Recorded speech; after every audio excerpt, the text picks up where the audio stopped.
If you're thinking about moving to Needville, Texas, and you want the good, the bad, and the ugly about this town, the real deal, this is the video for you. Today I'm standing at the future site of the new Needville Elementary School that is currently in process of being built. They just started to move dirt this month, February of 2026, so you don't see any underground utilities or roads or anything here yet, but they're coming soon. They've just started on this project and I'm super excited because this is long overdue. I told you I was going to tell you the good, the bad, and the ugly. This is one of the bad. We are critically in need of schools. We are over capacity in most of our schools, and over the past few years you've seen a lot of shuffling around of different grades to different locations through different schools, and now we are finally seeing some progress in that regard. A little insight for you into why we need these elementary schools. As of the 2024 numbers, we had over 1,100 elementary school students in the current elementary school, which is just pre-K through third grade. So that school has been at capacity for quite a while, and the need for this school is overdue. I think everybody in Needville knows how bad we've needed this school.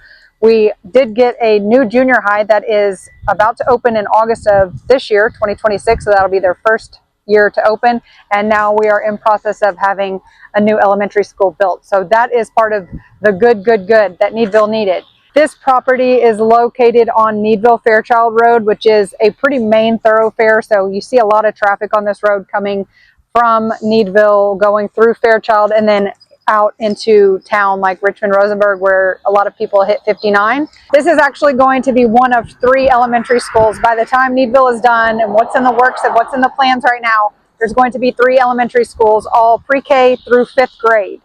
So that's going to be a little bit more shuffling around because right now the elementary school that we have here in Needville is only K through 3rd. There's a lot of movement, things happening here, but we're really excited to have 3 total elementary schools in the works. So we have the original school, we have this one that's being built, and then eventually one of the other schools is going to get turned into another elementary school. And they're all going to be K through 5. The middle school, what is currently the middle school for Needville, is actually going to be turned into the 3rd elementary school. So that's going to be basically we're going to have one in the city limits, this one which is right outside the city limits on Needville Fairchild Road, and then we have a 3rd one that is further out towards Guy, kind of between Needville and Guy, and it's going to be off of Fritzella Road where the current Needville Middle School is. That's going to be our 3rd elementary school, and those will all be K through 5. So that's exciting because we'll have 4th and 5th grade back in the elementary school again. The 2024 numbers for the middle school, which was 4th through 6th grade, was over 800 students. And then you've got about 570 something students in the junior high and over 1,100 students in the high school. So Needville is definitely a growing community.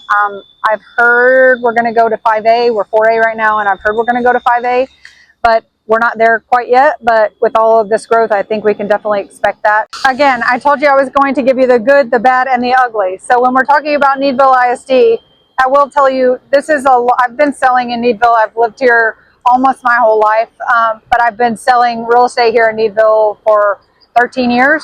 And I will tell you that the school district is a huge draw to people because we have exemplary ratings with the Texas Education Agency. So it's got a really good reputation for good grades, good SAT scores, that kind of thing. However, there are issues, right? Like every school district, especially ones that are growing, there's going to be issues. I can only tell you from personal experience and what my friends and their kids have seen here through this school district and sending our kids up through this school district is that there are teachers here that are absolutely wonderful. They love the kids, they love their job, and these kids are held to a high level of expectations as far as, I think the school district has a lot more rules probably here than what you're going to see at other schools, right? So, and they enforce them. And I think it's a great thing. I think that, personal opinion, I feel like the accountability is wonderful. Sometimes I think they take it too far. Sometimes I think it's a power trip, but don't we all, and who hasn't, right? So definitely I would say there's mixed reviews about the school district. I think a lot of people come here and they may come from a school district that is a lot more laxed. And so coming into a district that has a lot more discipline and a lot more expectations of the students is probably hard for some people to adjust to. And so I think some complaints come from that just innately because they're not used to the level of standards that the students are held to here. However, you know, I do see that the school is becoming somewhat more flexible on things. We do have a new superintendent this year who just started, so that's another kind of, you know, I think it's going to be just a little growing pain kind of thing. He's really seems to be trying to improve the district and really push the district along and help, you know, make things better, as any employee would that's coming in at a high level position like that. They're going to come in and make some changes and do things, may ruffle some feathers, but at the same time, I really feel like his intentions are really well, and he has a good level of communication, I feel like, with the parents. I know there's a weekly email that goes out from him every week from his desk, and so just trying to keep parents up to date. I really feel like he's well-intentioned. I don't have any personal experience with him, but I think with every new high-level person that comes in like that, there's going to be some adjustment period, right? But the main thing I would say, if you're thinking about moving to Needville, understand that Needville does have good ratings, but it's for a reason. It's because they do have high expectations of these kids, and so they're trying to keep it that way. I can only speak on my own personal experience. My son was diagnosed with dyslexia when he was in 2nd grade, and so he was put into the special education program here at Needville, and I will tell you that his teacher, when he was in 2nd grade, literally is the reason why he does well now, because she was absolutely amazing. Unfortunately, she has since left the district, but she was a wonderful teacher. So from personal experience, I can tell you, going through the special education system for the first, I think he probably stayed in that for 3 to 4 years before we moved him to 504. And then he had 504 accommodations. The special education program and the teachers that he had were wonderful to work with. So I was very pleased. I know there's probably mixed reviews on that. You know, everybody's case is different. Everybody's child is different, and the things that we go through are different, right? So different teachers, different experiences. So not everybody may have had that, but me personally, we had a really good experience with the special education and the 504 program. Now, as he's grown, he really doesn't need any accommodations, but he has always had them. So if he does need them or feels like he needs them, then they're there for him, right? So I will say negatives in that regard is that I've kind of had to like spearhead meeting with the school a couple times when I didn't get any kind of correspondence on, like, what are we doing for 504 this year? Do we need to change anything? Those 504 meetings, I feel like, especially as he got older,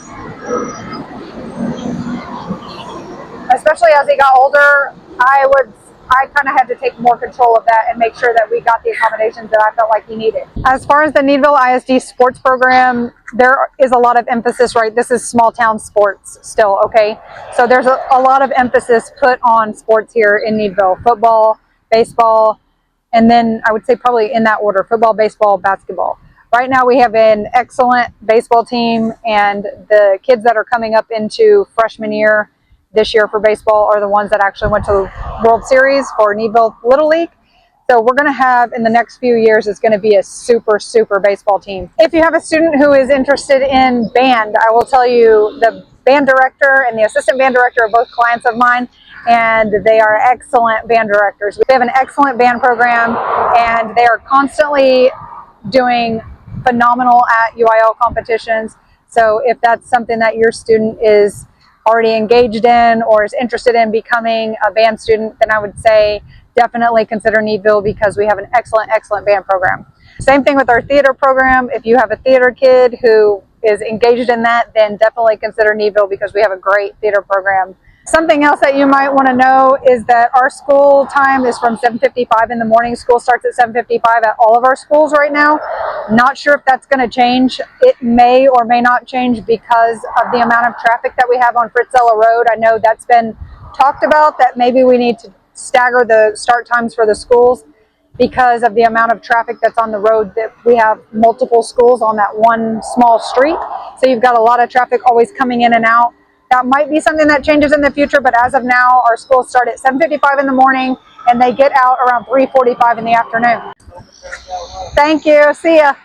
I can tell you, I did talk to the administration office, and they don't have a map yet of how the zoning is going to be done for the different elementary schools. We're kind of assuming that they're going to be, you know, pretty straightforward on who's going to go to this elementary school, this elementary, and this elementary, based on where the schools are going to be located. If that is an important thing, if you want your kids to go to the new elementary school, then you may want to find a home that's kind of more in the center of the outlying area of Needville, this way and this way. So somewhere in the middle. Needville Fairchild Road is this school that I'm showing you right now. The school that's going to be here is on Needville Fairchild Road, and that's kind of right in the middle of what I would consider Needville, you know, the county portions of Needville, left and right to the center. So you're kind of right in the middle. So there are several subdivisions that are coming in this area. If that's something that's important to you and you want your kids to be in the new elementary school, then you may consider that. My understanding, talking to the builder that I was just speaking to here, who is the project manager on site, is there are talks, nothing confirmed, but there have been conversations that eventually the original elementary school may be demolished and rebuilt. So, you know, I wouldn't be surprised if that was the case. There's definitely no firm plans of that. So if you're counting on that, definitely don't count on it. He made it very clear that that's definitely not anything firm. It's just been brought up in some conversations. But again, you got to have money for that and bonds and everything else. So there's a lot of things that would have to happen before that could come to play. I'm trying to think if there's anything else I need to tell you. If you have any questions, definitely hit me up, send me a message, give me a call. I'm going to put my phone number down at the bottom. Definitely give me a call, and I'm happy to have a conversation with you. And I'm going to bring you more neighborhoods here that are coming up. I'm really excited about the growth in Needville. Like I said, not everybody is excited about the growth, but I am. Not just because I'm a realtor, just because it's time. You know, it's time for us to have some growth. We are getting a Taco Bell and a McDonald's. So, hello, we are moving on up. But if you have any other questions, please feel free to reach out to me, and I'm happy to share whatever I know. And if I don't know, I'm happy to find out for you. Definitely want to be a realtor when you move to Needville, so keep me in mind. Give me a call. I'd love to hear from you. Talk to you soon.